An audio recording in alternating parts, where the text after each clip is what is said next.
हाय दोस्तों, college news में आपका स्वागत है। दोस्तों आज इस वीडियो में बात करेंगे first semester, third semester and fifth semester के एग्जामिनेशन फॉर्म इस समय भरा जा रहा है। उसमें आप सब्जेक्ट सिलेक्शन कैसे करेंगे, आप मेजर माइनर सब्जेक्ट कैसे लेंगे, साथ ही साथ आपका वोकेशनल एंड स्किल डेवलपमेंट के क्या सब्जेक्ट रहेंगे, क्या विषय रहेगा, और आपका को करिकुलर का क्या सब्जेक्ट रहेगा, क्या विषय रहेगा first semester, third semester and fifth semester.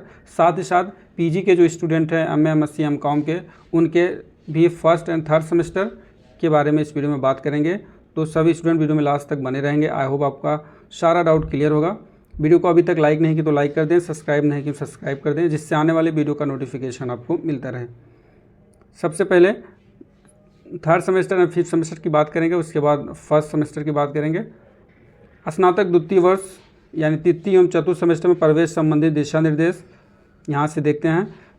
प्रवेशार्थी आवेदन फॉर्म में मेजर माइनर इलेक्टिव विषय को प्रथम वर्ष के अंक पत्र के अनुसार पूरित करेंगे। यानी आप जब थर्ड सेमेस्टर का फॉर्म भरने जाएंगे तो आपके फर्स्ट सेमेस्टर या सेकेंड सेमेस्टर में जो आपका मेजर माइनर या इलेक्टिव सब्जेक्ट थे वही सब्जेक्ट को आपको इसमें भी लेना है। ठीक है, ज़्यादा कंफर्मेशन के लिए आप अपने विषय के सब्जेक्ट टीचर से आप कंफर्म कर सकते हैं। प्रवेशार्थी आवेदन फॉर्म में वोकेशनल स्किल डेवलपमेंट यानी स्किल डेवलपमेंट और वोकेशनल जो सब्जेक्ट है थर्ड सेमेस्टर का, उसमें आपको assistant yoga instructor progressive fill करना है। बिजनेस करेस्पॉन्डेंट प्रोग्रेसिव, इसे आपको यहाँ पे yoga assistant yoga instructor progressive या बिजनेस करेस्पॉन्डेंट प्रोग्रेसिव स्वयं पूरित करेंगे। ये आपको ध्यान देना है। यहाँ पे पूरित करते समय प्रवेशार्थी अपने प्रथम वर्ष में लिए हुए वोकेशनल के क्रम में ही प्रोग्रेसिव लगाएंगे। जैसे आपके फर्स्ट सेमेस्टर में आपका बिजनेस करेस्पॉन्डेंट रहा होगा तो आपका थर्ड सेमेस्टर में बिजनेस करेस्पॉन्डेंट प्रोग्रेसिव हो जाएगा। आपका अगर फर्स्ट सेमेस्टर में असिस्टेंट योगा इंस्ट्रक्टर रहा होगा तो आपका थर्ड सेमेस्टर में असिस्टेंट योगा इंस्ट्रक्टर प्रोग्रेसिव हो जाएगा। इस चीज़ को आपको ध्यान में रखना है। यहाँ नीचे दिया भी गया है, पूरित करते समय आप प्रवेशार्थी अपने प्रथम वर्ष के लिए हुए वोकेशनल के क्रम में ही प्रोग्रेसिव लेंगे। ठीक है, अगर आपका फर्स्ट में असिस्टेंट योगा इंस्ट्रक्टर है तो प्रोग्रेसिव करके थर्ड में ले लेंगे। अगर बिजनेस करेस्पॉन्डेंट था फर्स्ट में तो आप थर्ड में बिजनेस करेस्पॉन्डेंट प्रोग्रेसिव ही भरेंगे। आगे बात करेंगे, प्रवेशार्थी अपने फॉर्म में अनिवार्य को करिकुलर पाठ्यक्रम के रूप में तृतीय सेमेस्टर में human value and environmental study भरेंगे एंड फोर्थ सेमेस्टर में आपको फिजिकल एजुकेशन एंड योगा भरना है। इस चीज़ को अभी आपको निगलेक्ट करना है, आपको इसको फोर्थ सेमेस्टर में इस चीज़ को भरना है। तो अभी थर्ड सेमेस्टर के लिए आप फॉर्म भरना है तो human value and environmental study को करिकुलर पाठ्यक्रम में इस सब्जेक्ट या इस विषय को आप सिलेक्ट करेंगे। जिन छात्रों के द्वितीय सेमेस्टर के अंक पत्र पर परिणाम यानी जो रिजल्ट आया है उसमें कैरी ओवर, प्रमोटेड या पास प्रमोटेड अंकित होगा, उन्हें ही तृतीय व चतुर्थ सेमेस्टर में प्रवेश दिया जाएगा। ठीक, अब बात करेंगे आगे। अभी और ढेर सारे इंपॉर्टेंट इन्फॉर्मेशन के बारे में लास्ट में बात करेंगे। स्नातक तृतीय वर्ष यानी पंचम सेमेस्टर यानी फिफ्थ सेमेस्टर के स्टूडेंट के बारे में इस वीडियो में बात करेंगे। इस वाले स्लाइड में आप यहाँ देखेंगे तृतीय वर्ष में केवल 2 ही मेजर विषय एक ही संकाय से यानी अपने संकाय से लेना होगा। यानी आपके बीकॉम है तो बीकॉम संकाय से आपको दोनों मेजर सब्जेक्ट लेना होगा। पीए आर्ट्स में है तो अपने ही संकाय से आपको दोनों सब्जेक्ट अपने संकाय से ही लेना होगा और दोनों मेजर विषय होंगे। ठीक है, यानी तृतीय वर्ष में केवल 2 ही मेजर विषय एक ही संकाय के होंगे, दोनों विषय अलग अलग संकाय से नहीं होंगे। यानी आपको यहाँ पे मेजर माइनर सब्जेक्ट नहीं सिलेक्ट करना है, इसमें आपको सिर्फ माइनर सब्जेक्ट को नहीं सिलेक्ट करना है, इसमें आपको सिर्फ 2 मेजर सब्जेक्ट ही पढ़ना है। तृतीय वर्ष में माइनर इलेक्टिव विषय नहीं पढ़े जाएंगे, साफ साफ यहाँ मेंशन है। यानी पंचम सेमेस्टर एंड सिक्स सेमेस्टर में आपको माइनर इलेक्टिव विषय नहीं पढ़ने होंगे, आपको सिर्फ 2 मेजर विषय ही पढ़ने होंगे।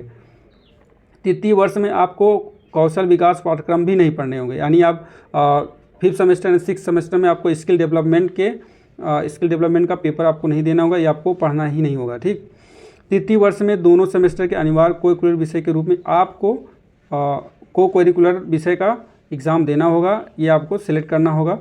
तो अब सबसे पहले आपको माइनर इलेक्टिव विषय नहीं सिलेक्ट करना है, skill development and vocational subject नहीं सिलेक्ट करना है।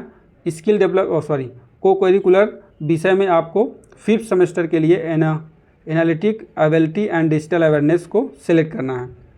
Analytic ability and digital awareness को आपको फिफ्थ सेमेस्टर के लिए यहाँ पे सिलेक्ट करना है। ये आपका communication skill and personality development जो है ये आपका सिक्स सेमेस्टर के लिए है। तो 5th के बाद जब 6 में जाएंगे तो इसको सिलेक्ट करेंगे। ठीक है, यहाँ देखेंगे तृतीय वर्ष में सभी छात्र व छात्राओं को अपने दोनों मेजर विषय में से किसी एक विषय में लघु शोध परियोजना करनी होगी। इसके प्रारूप में अन्य संबंधित सूचना बाद में जारी की जाएगी। मीन्स आपको तृतीय वर्ष में 5th semester and 6th semester में सिर्फ 2 मेजर सब्जेक्ट पढ़ने होंगे। आपको को करिकुलर सब्जेक्ट का आपको एग्ज़ाम देना होगा।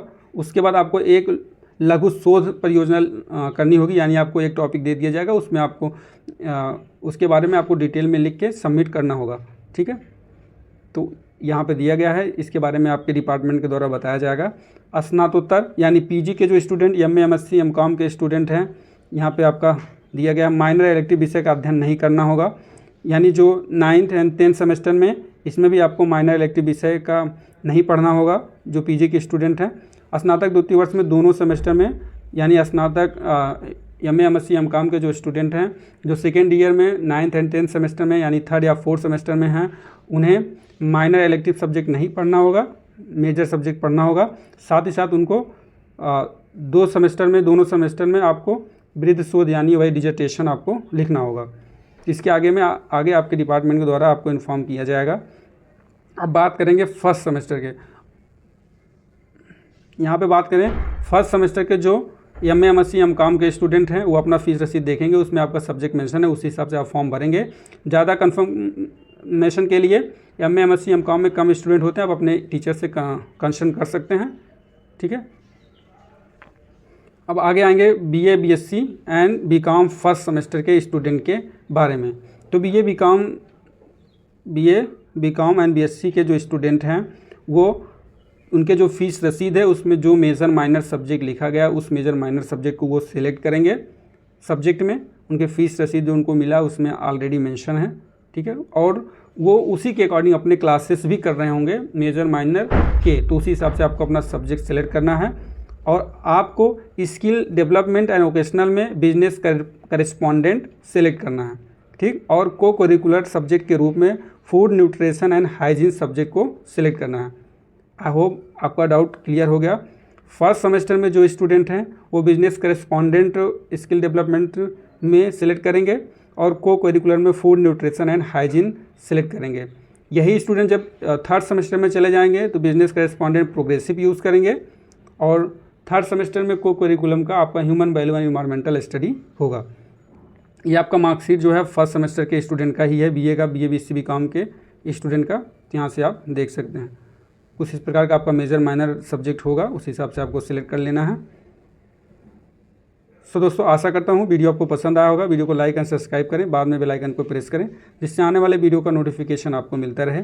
अभी भी कोई डाउट हो तो कमेंट बॉक्स में कमेंट कर सकते हैं, नहीं तो डिस्क्रिप्शन बॉक्स में जाके टेलीग्राम चैनल को ज्वाइन कर सकते हैं, वहाँ से अपने क्वेरी से आप प्रश्न को पूछ सकते हैं। जल्द ही आप शाम तक या कल मॉर्निंग तक एक वीडियो अपलोड हो जाएगा कि आपको how to fill examination form कैसे फिल करें। अभी आपके पास बहुत समय है, आपको बहुत घबराना नहीं है, आराम से सारी चीज़ें आपको अच्छे से फिल करना है। और जो फर्स्ट सेमेस्टर के स्टूडेंट है, जो अभी न्यू एडमिशन लेके आए हैं, वो एग्जामिनेशन फॉर्म भरते समय अपना नाम, अपने पिता का नाम, अपने माता का नाम, उनका जेंडर क्या है, कास्ट क्या है, इन सारी चीज़ों को वो अच्छे से फिल करेंगे, क्योंकि ये सारी चीज़ें जो हैं आपके मार्कशीट में प्रिंट होकर आएंगी और आप अपने हाई स्कूल मार्कशीट के अकॉर्डिंग ही सारी चीज़ें भरेंगे। सो दोस्तों, इतना ही। जय हिंद, जय भारत।